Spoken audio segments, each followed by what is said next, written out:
कर रही है। चारों ओर आनंद छा गया है।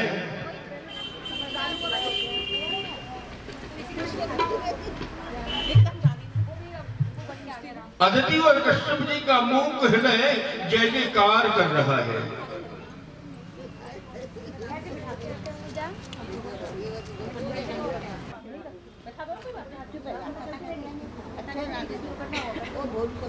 रखो।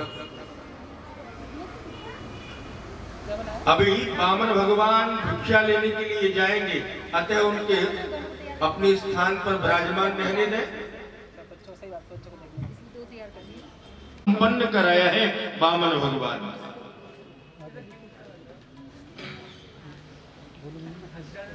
गुरुदेव की आज्ञा से वामन जी ने राजा बलि के यहाँ भिक्षा के लिए प्रस्थान किया है। ध्यान दीजिए वामन भगवान के स्वरूप को ध्यान करिए। वामन भगवान ने लंगोटी पहने हुए हैं, चरणों में पादुका है, हाथ में कमंडल छत्र और दंड है। यज्ञोपवीत धारण किए हुए हैं। कमर पर मुंज मेखला, बगल में मृग चर्म है, सिर पर जटा है, मुख पर ब्रह्म तेज व्याप्त है।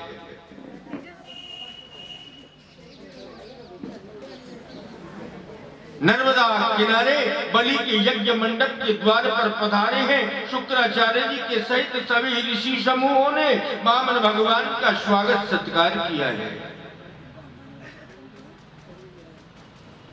राजा बलि ने भी वामन भगवान को बड़े आग्रह के साथ अपने सिंहासन पर विराजमान करके वामन भगवान के श्री चरणों की सेवा की है। वामन जी के चरणों पर बलि पत्नी विंध्यावली जब जल धारा दे रही हैं, राजा बलि चरण धो रहे हैं, ब्राह्मण पुरुष सूक्त का पाठ कर रहे हैं।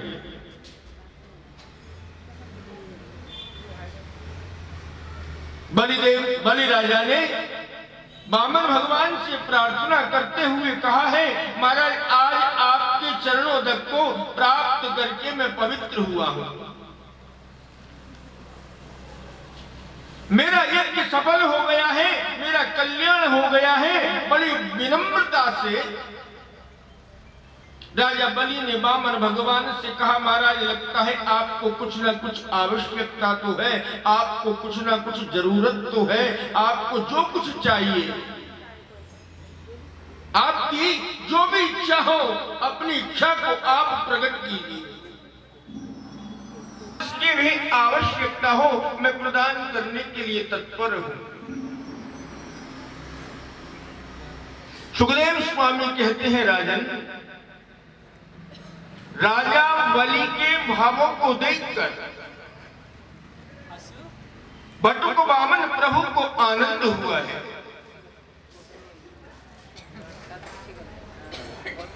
वामन जी ने बलि के आगे प्रशंसा के पुष्पों को बिखेरना प्रारंभ किया। किसी से जब कुछ लेना हो तो उसकी प्रशंसा जरा करके देखिए तो सही। आपका काम अति शीघ्र बन जाएगा। श्रीमद् भागवत से प्रत्येक कला प्राप्त होती है मनुष्य को। वामन भगवान कहते हैं राजा बलि से,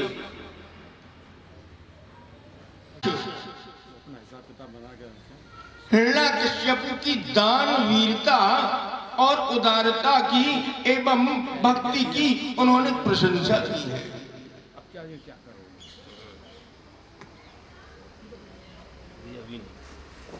जब अपने पिता,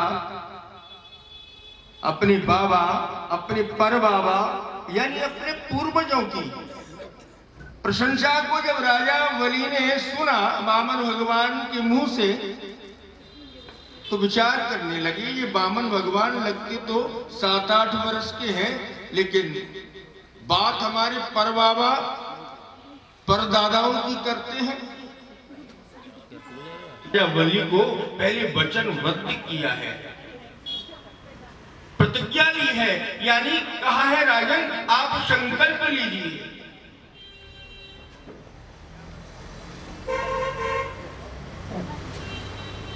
बलि राजा कहते हैं कि महाराज आप अपनी प्रतिज्ञा को कहिए तो सही, आप अपने मुख से अपनी इच्छा को प्रकट तो कीजिए।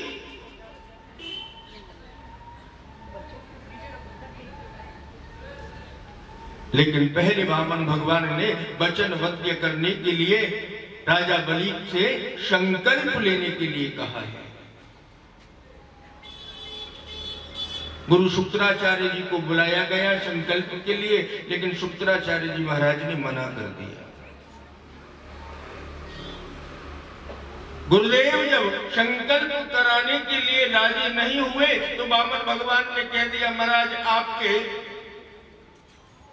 पुरोहित गुरुदेव अगर संकल्प नहीं करना चाहते हैं तो ना कराएं, मैं भी ब्राह्मणों का पुत्र हूं, मुझे संकल्प कराना आता है, अतः आप जल लीजिए। राजा बलि जब संकल्प करने के लिए लोटी ली संकल्प करने की, और हाथ में अंजलि में उस लोटी से जल जब लेने को हुए तो जल की लोटी के अंदर जो टोटी लगी हुई होती है उसमें शुक्राचार्य जी सूक्ष्म रूप से विराजमान हो गए, जल अवरुद्ध हो गया, जल तो निकलता ही नहीं है। वामन भगवान सब समझ जाते हैं। कुशा की नोक से वामन भगवान ने उस लोटी की टोटी को साफ किया है, अतः कुशा के प्रहार से शुक्राचार्य जी महाराज की एक आंख कानी हो गई है।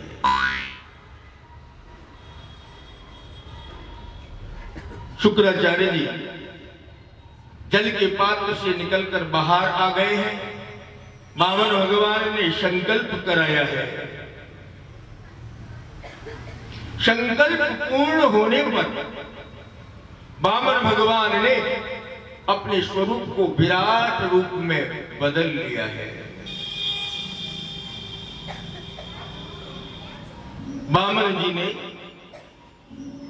विराट रूप से एक ही पैर में पृथ्वी को संभाल लिया है, दूसरे चरण से ब्रह्मलोक को व्याप्त कर लिया है, तृतीय चरण रखने के लिए अब कोई शेष स्थान ही नहीं है। वामन भगवान के इस विराट स्वरूप को देखकर सभी दैत्य वामन भगवान को समाप्त करने के लिए वामन भगवान को घेर लिया है, लेकिन राजा बलि ने उन दैत्यों को रोका। भैया शांत रहो, हमारा ये समय ठीक नहीं है। प्रतिकूल समय, हमारे अनुकूल समय जब आएगा तब हम उस बात पर विचार करेंगे, अभी तुमको शांत रहना चाहिए। वामन भगवान ने कहा है कि राजन, तुमने 3 भूमि दान करने का संकल्प लिया था, लेकिन अब मैं अपना यह तृतीय चरण कहां पर रखूं? तो राजा बलि ने हाथ जोड़कर कहा है, प्रभु नाराज ना हो, मेरे पास आपको आपका चरण रखवाने के लिए अभी कुछ बाकी है। प्रभु, आपने 2 चरण से हमारे इहलोक और परलोक को स्वीकार किया है, अब तृतीय चरण से मेरे दातापन के अभिमान को स्वीकार करने की कृपा करें। बावन जी महाराज ने अपने तृतीय चरण को राजा बलि के मस्तक पर रख दिया है। बलि के दान को पूर्ण किया है प्रभु ने इस प्रकार से, और बलि के दान भाव, समर्पण भाव में कोई कसर ना रह जाए।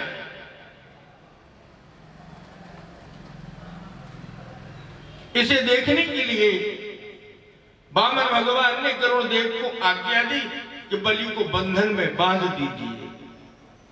गरुड़ जी ने बलि को बांध दिया है। उसी समय पर प्रहलाद जी वहां पर पधारे हैं। प्रहलाद जी ने कहा है, प्रभु आपकी बड़ी कृपा है हमारे ऊपर और हमारे पौत्र के ऊपर, जो आपने उसको स्वीकार किया है, क्योंकि भैया परमात्मा का देना और लेना दोनों ही बड़े कल्याणकारी हैं। परमात्मा जब द्वार पर पधारते हैं, परमात्मा जब द्वार पर आते हैं तो 3 वस्तुओं को मांगते हैं। पहला बोले तन, दूसरा बोले मन, तीसरा यानी धन। तन से सेवा करने पर देहाभिमान रूप अहंकार समाप्त हो जाता है।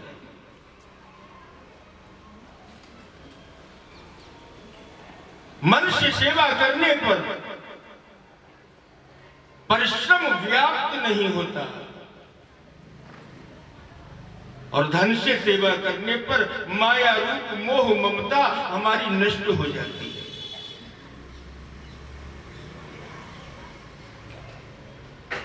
जो व्यक्ति बलि की तरह तन मन धन प्रभु को समर्पित करता है, भगवान उसके द्वारपाल बनते हैं। वामन भगवान ने बलि का सर्वस्व स्वीकार करने के बाद राजा बलि को पाताल में स्थापित कर दिया है, और स्वयं राजा बलि की पहरेदारी करते हैं।